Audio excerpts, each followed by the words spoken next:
안녕하십니까. 오늘은 9장 정의적 영역에 대한 평가에 대해서 살펴보도록 하겠습니다. 자, 일단 정의적 특성의 개념을 살펴보면요. 일단 인지적 특성과 대비되는 개념으로 인간 행동의 사회 정서적인 측면을 포괄하는 개념이라고 이렇게 정의가 내려져 있습니다. 즉, 여러분들이 살아오면서 보통 많이 느끼는 거거든요. 행복감, 뭐 불안감, 흥미, 가치, 태도, 요 모든 것들을 그 정의적 특성으로 볼 수 있는데요. 즉, 정의적 특성이라는 것은 인간이 가지고 있는 감정이라든지 정서 표현 방식, 이 모든 것을 말한다라고 할 수 있습니다. 또 앤더슨이라는 학자가 정의적 특성에서 한번 정의를 내리고 있습니다. 어떻게 내리고 있냐면 인간이 지니고 있는 전형적인 감정과 정서의 표현 방식을 나타내는 특성 또는 특질이라고 정의를 내리고 있는데요. 여기서 전형적인 감정이란 보시면은 변화하는 감정 속에서도 일정하게 지속되는 어떤 경향성을 얘기를 합니다.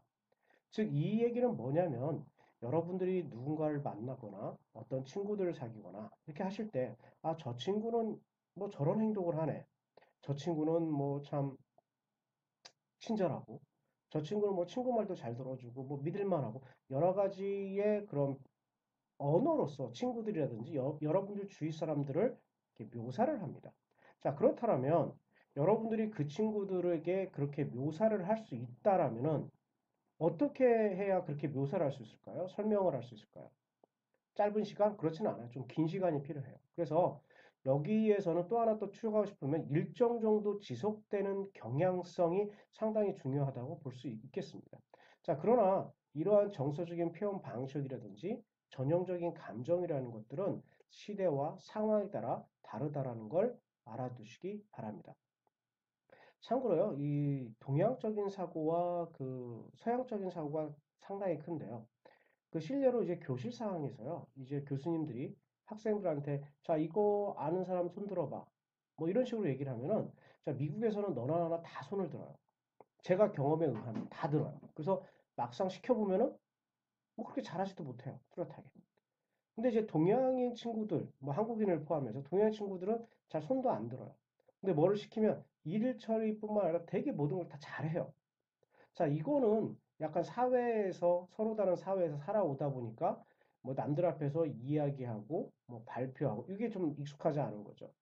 그렇지만 미국 사회에서는 아, 그런 것들을 하나의 뭐 자신감이라든지 뭐 이런 걸로 인식을 하기 때문에 시대와 상황 또 문화에 따라 다르다라는 것을 한번 인식해 주시기 바랍니다.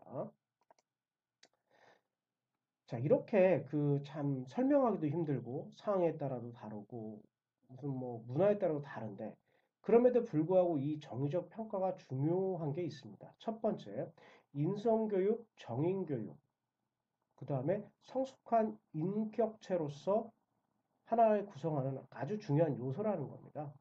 자, 지금 뭐 얼마 됐죠? 한 2, 3년 됐죠. 뭐 1년에 그 중고등학교 학생들이 학교에서 좀 안 좋은 사태들을 막 만들어내면서 사건들을 만들어내면서 아, 우리나라 중고등학교에 뭐 전인 교육이 필요하다 이런 식으로 해서 인성교육진흥법이 통과가 되고 각 일선 학교에서는 학생들에게 그 인성과 관련된 교육들을 해야 됩니다.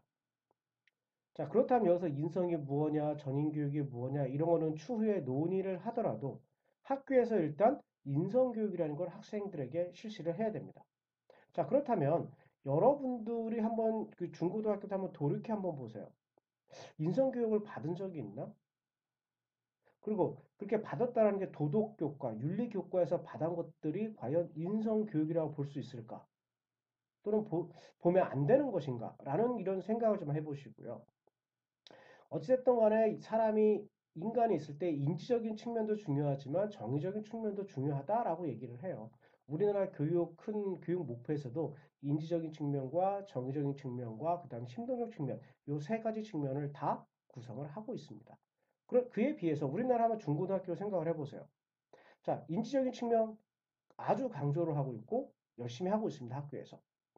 자, 요즘은 좀 나아졌지만 여전히 이제 중고등학교를 접어들면 들수록 이제 인성교육이라든지 정의적인 측면이라든지 심도적 측면, 체육이라든지 뭐 이런 부분들은 거의 무시가 당하고 있는 것도 현실이죠. 그렇지만 없는 것보다 있는 게 낫기 때문에 그리고 이 정의적 측면이 전체적인 성숙한 인격을 형성하는 데서 아주 중요한 부분입니다. 그래서 일단은 첫 번째로 그러한 중요성이 있고요. 두 번째로는 여러분들의 심리적 동기와 연동이 된 건데요. 참고로 제가 그 수업 시간을 한다거나 학생들을 좀 개인적으로 만났을 때 이 부분을 좀 많이 강조를 합니다. 자, 여러분들이 정상적인 교육을 받고 여기서 정상적이라는 건 초등학교 6학년, 중고등학교 3년, 3년에서 뭐 학점은행제가 됐던 또는 뭐 본인이 공부를 했던 뭐 검정고시가 됐던 어떻게든 이 정상적인 과정을 거쳐서 학교에 왔다는 얘기는 그냥 평범한 사람이에요. 저도 저를 포함해서 되게 평범하다. 자, 그렇다면은 이 평범한 학생들이 무언가를 하려면 뭐가 필요할까요? 바로 여러분들의 내면적인 동기가 필요해요. 옆에서 아무리 너 공부해라. 자, 이거 공부해서 뭐를 하면 뭐 줄게. 이건 일시적이에요. 물론 일시적으로 주는 게 뭐 중요하지 않다라는 게 아니라 궁극적으로 여러분들이 원하는 수준까지 도달을 하고 그거를 장시간 동안 꾸준히 성취해 나갈 수 있으려면은 여러분들의 내적 동기가 아주 중요합니다. 뭔가를 하려는 의지, 동기, 여러분들의 뭐 확고한 뭐 신념 같은 거 있잖아요. 아주 중요한 부분입니다. 여러분들이 그냥 일상적인 그런 과정들을 겪어서 이제 대학에 재학 중이고, 뭐, 어디 뭐 대학원에 재학 중이다. 뭐 이런 건 상관없습니다. 거의 비슷한 수준이에요. 누가 조금 더 노력을 하고, 조금 더 진짜 놀고 싶을 때 공부를 하고, 이런 류의 차이인 거죠. 물론 이거는 이 부분에서 좀 개인적인 생각일 수도 있습니다. 참고로 뭐 영재, 천재 이런 친구들은 대부분 뭐 어릴 때 10대 때 이제 보통 판정이라고 좀 그렇고 약간 구별이 돼요. 이제 그 친구들은 소위 우리가 얘기했을 때 아, 저 친구 천재다, 영재다 뭐 이렇게 얘기를 하는데 그런 친구들이 아니고 평범한 저를 포함해서 평범한 분들이 뭔가를 이루려면 심리적인 내적 동기가 상당히 중요하다라는 측면이고요. 세 번째, 교육 과정과 교과서 등의 이런 것들을 개선한다든지 이런 것에 도움을 줘요. 자, 이 부분을 좀 잘 생각해 보세요. 아, 무엇 때문에 갑자기 교육 과정이라든지 교과서 개선이라든지 이런 데에 영향을 미칠까?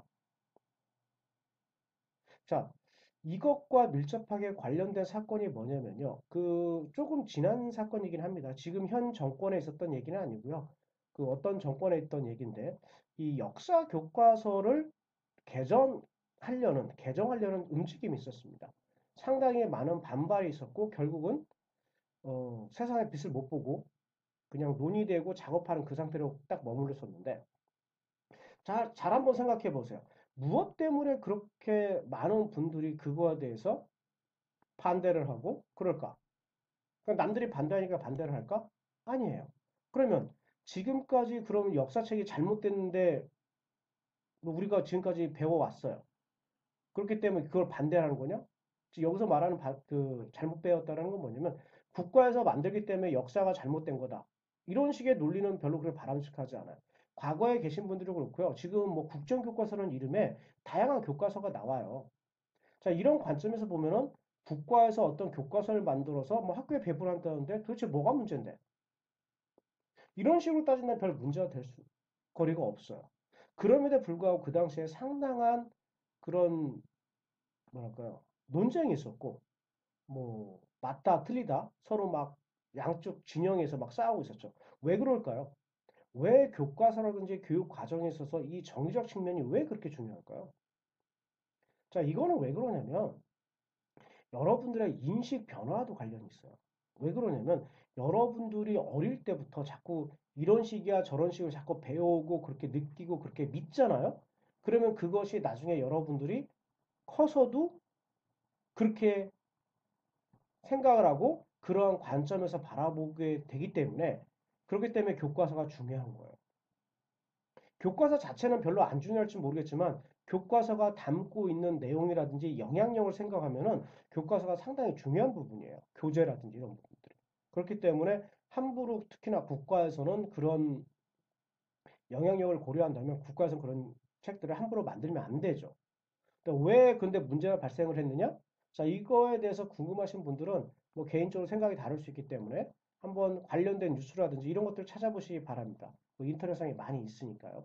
자, 그래서 정의적 평가가 중요한 거는 첫 번째, 전인교육 측면에서 필요하고, 두 번째, 여러분들의 심리적, 내적 동기에 관련돼서 중요하고요. 세 번째는 프로그램 개선, 교과과정과 같은 프로그램 개선에 있어서 중요한 정보를 준다는 측면에서 중요합니다. 자, 이렇게 중요함에도 불구하고 정의적인 평가가 왜 학교라든지 공식적인 기관에서 이루어지지 않느냐라는 그런 질문을 던질 수 있겠는데요. 첫 번째, 이게 과연 정의적 측면이 가리키고 배워서 될 거냐라는 거예요. 이런 문제점이 있어요. 참고로 여러분들 도덕 시간과 윤리 시간 한번 생각해 보세요. 그 친구가 공부를 해서 도덕 시간에 100점을 맞을 수는 있습니다. 윤리 시간에 100점을 맞을 수 있어요.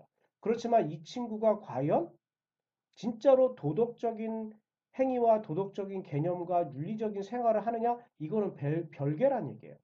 도덕시험 100점 맞을 수 있어요. 물론 도덕시험 빵점 맞을 수도 있습니다. 그렇지만 누가 윤리적이고 도덕적으로 삶을 사느냐? 이건 별개란 얘기예요. 자, 그리고 두 번째, 누군가의 정의적인 평가를 한다는 얘기인 거는 어느 한순간에 딱 머물러 가지고 그 친구를 평가할 수 없다는 문제점이 발생을 합니다. 즉, 장시간에 걸쳐서 그 친구들을 관찰하고 정보들을 수집해야 이게 가능한데, 자, 여러분들 일선학교 한번 생각해 보세요. 초, 중, 고등학교. 초등학교는 조금 나은데 중고등학교 한번 생각해 보세요. 여러분들의 그런 내면적인 정의적 측면들이죠. 정의적 측면들이 선생님들이 잘 파악할 수 있을 정도로 얼마만큼 자주 만나고 자주 이야기를 나눴으며 수업 교과 외적인 부분으로 뭔가를 같이 해본 적이 있었는지 한번 잘 생각해 보세요. 뭐 그렇게 그런 시간을 가진 분들도 계시겠지만 대부분이 없어요. 그렇기 때문에 일반적으로 이 정의적 목표, 뭐 도덕적인 삶을 산다, 윤리적인 삶을 산다, 뭐 민주적인 뭐 민주성을 함양할 수 있다 이런 것들은 눈에 보이지도 않고요. 눈에 보이지도 않고 정보 수집이 불가능하다. 이런 식의 인식이 팽배해 있는 건 사실입니다. 자, 그리고 만약에 정의적 평가가 실시가 된다라고 해도 이런 식의 문제가 발생을 합니다. 어떤 식이냐면 뭐 1번, 2번, 3번을 같이 합쳐서 얘기를 한다면 이건데 출제자의 의도를 알면 여러분들이 거기에 맞춰서 답을 할 수 있습니다. 한 실례로 이거예요. 자, 여러분들이 길을 갔다가 뭐 돈 100만 원을 주셨습니다. 여러분들은요, 이 100만 원 봤더니 현찰이에요. 현금입니다. 주변에 아무도 없어요. CCTV도 없네. 갖고 싶어요. 근데 누군가 나한테 그걸 물어봐. 그러면 돌려주겠다. 100% 돌려주겠다. 이렇게 응답을 할 수도 있다라는 얘기입니다. 또 하나는 얘기는 뭐냐면 그 두 번째 같은 거냐면 사회적으로 바람직하다는 생각. 이건 뭐냐면은 뭐 뭔가 이슈 서로의 의견 충돌이 있었을 때 뭐 우리는 대화를 통해서 뭔가를 해결해야 된다. 이렇게 하는 게 만약에 아마 사회적으로 바람직하게 바라보는 반응일 수도 있습니다. 근데 나는 어떤 이슈에 대해서는 대화 해봤는데 안 돼. 그래서 나는 저 친구들 배제시킨다. 이렇게 할 수도 있습니다. 뭐 여러분들은 어떻게 생각할지 모르지만 이거는 실제 하나의 예입니다. 예예요. 뭐 요새 좀 많이 인식이 좀 변화되고는 있지만 뭐 게이라든지 레즈비언이라든지 이게 좀 TV에도 많이 노출이 되고 과거보다는 조금 더 많이 노출이 되고는 있는 상황입니다. 자, 이런 거에 대해서 누군가 물어본다고 한번 생각해 보세요.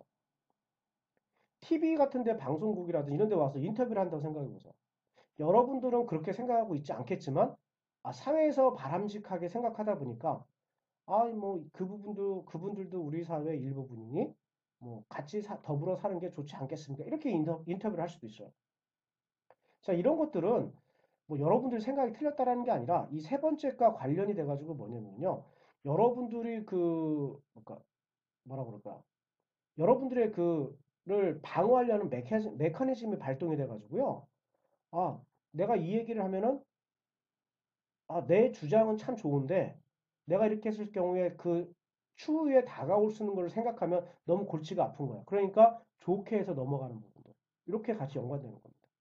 자, 네 번째는 의미인식의 차이인데 이거예요.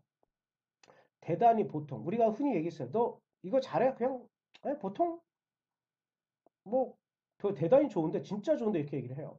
자, 이거는 근데 문제는 뭐냐면 다 주관적이라는 얘기예요. 저 교수님 수업 되게 잘해. 저 교수님 수업 되게 못해.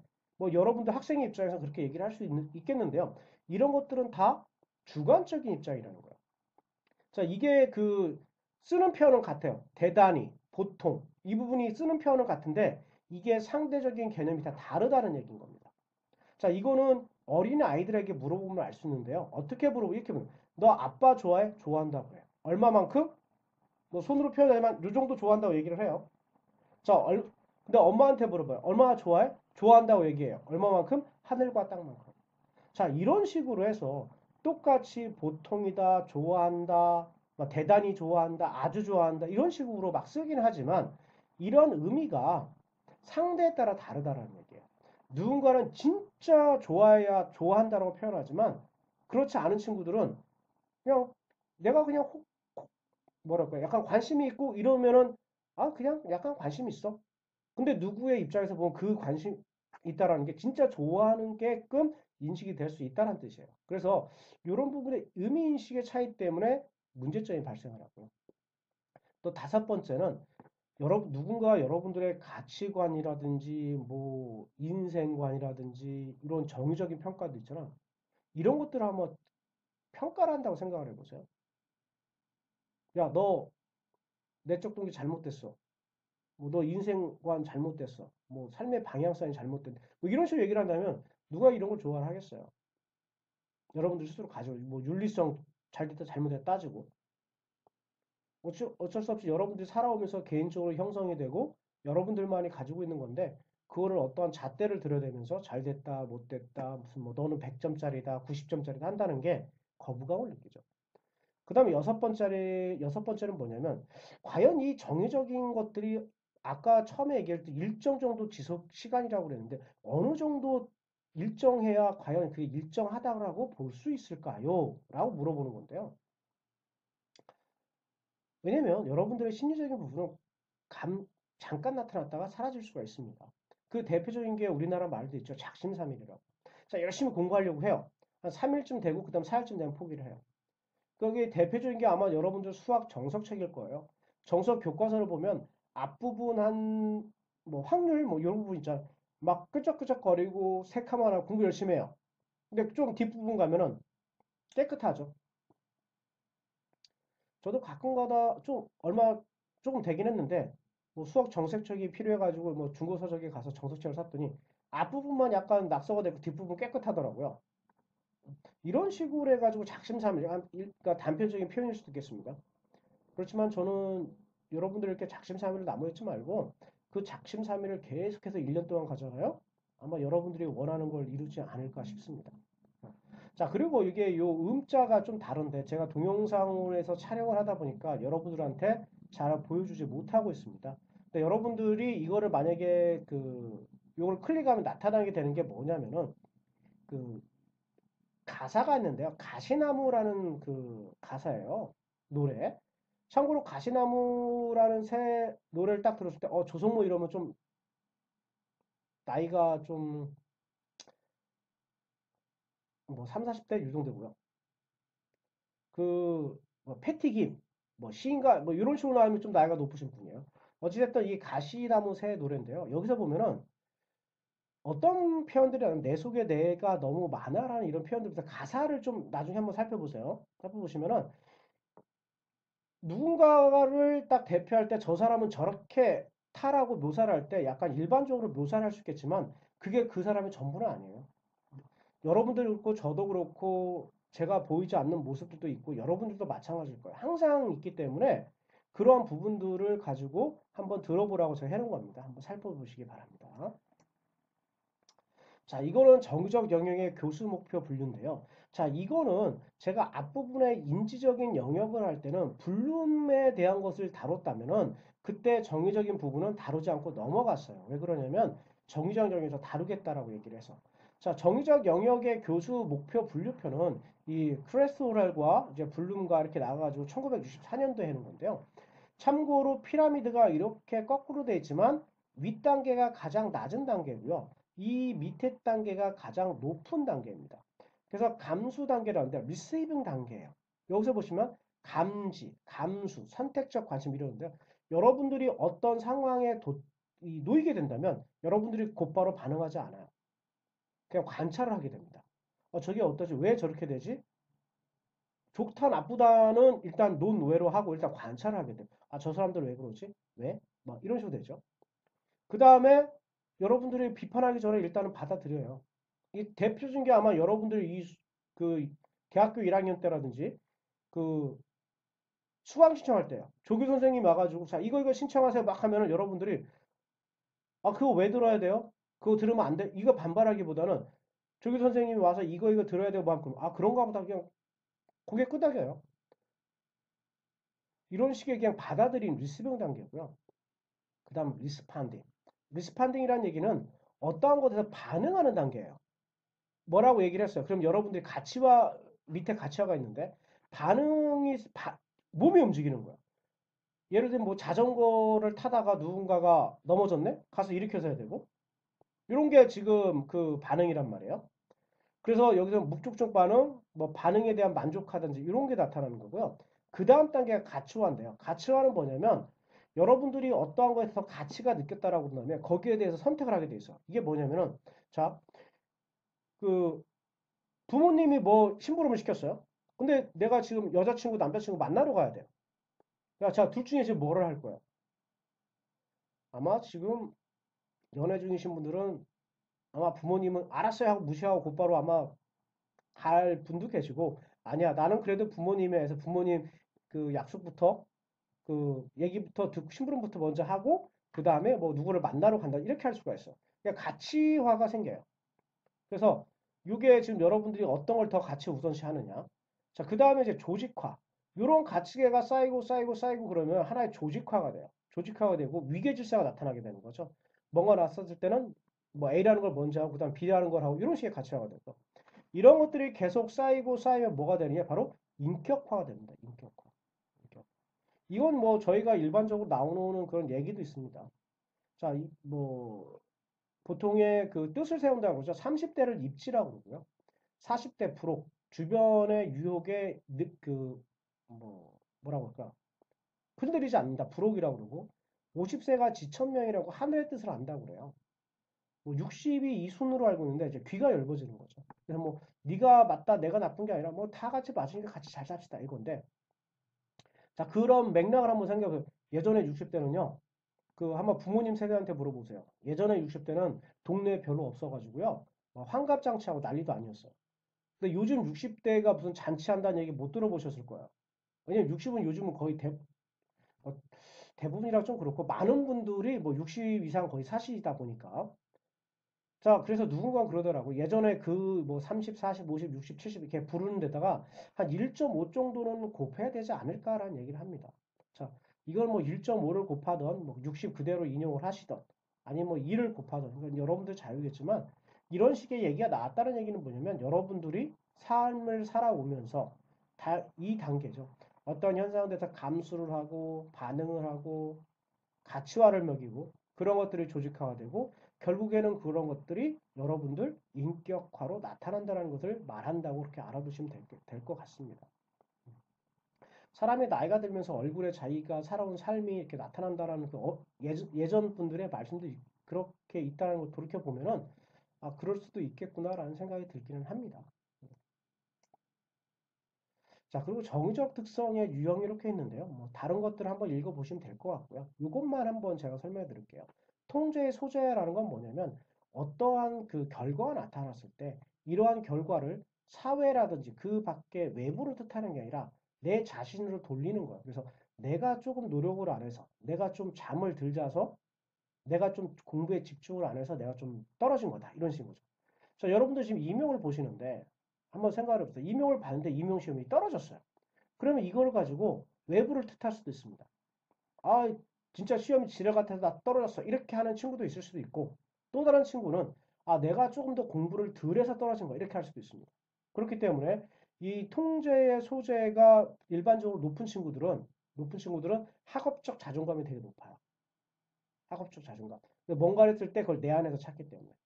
반대로 통제의 소지가 좀 낮은 친구들은 사법적 자존감이 좀 낮은 경향이 좀 있습니다. 꼭 그렇다라는 건 아니고 약간 그런 경향이 있다라는 것입니다. 자, 그 다음에 정의적 유형 특성, 가치, 태도, 선호. 자, 이런 것들입니다. 자, 그 다음에 지금까지 얘기했던 그 정의적 유형들이 그렇게 있다라고 했잖아요. 그럼 그 유형들을 도대체 어떻게 잴까요? 첫 번째 단계는 어떤 거를 잴 거냐를 결정하셔야 돼요. 예를 들면 불안. 여러분들에게 내면적인 거죠. 불안. 자, 불안이라는 게 쟀어요. 그러면 불안이라는 것도 좀 더 구체화시켜야 돼요. 왜냐면 영어 시간에 느끼는 불안, 수학 시간에 느끼는 불안, 국어 시간에 느끼는 불안이 다 달라요. 일단 거기 구체화됐다고 생각을 해봅시다. 그러면 두 번째 단계는 뭐냐면 자, 그렇다면 그 불안을 가지고 있는 사람들은 도대체 어떻게 행동을 할까? 반대로 그 불안이라는 게 없는 사람들은 어떻게 행동을 할까? 이렇게 되는 거예요. 자, 그리고 세 번째 단계는 그 불안이라는 게 인위적인 환경에서 나타날 수도 있고 아니면 자연적인 환경에서 나타날 수도 있어요. 이런 거를 고려하셔야 돼요. 어떤 얘기냐면은 뭐 영어 같은 경우 수업 시간에 애들 보고 뭐 얘기하라고 하면 잘 안 해요.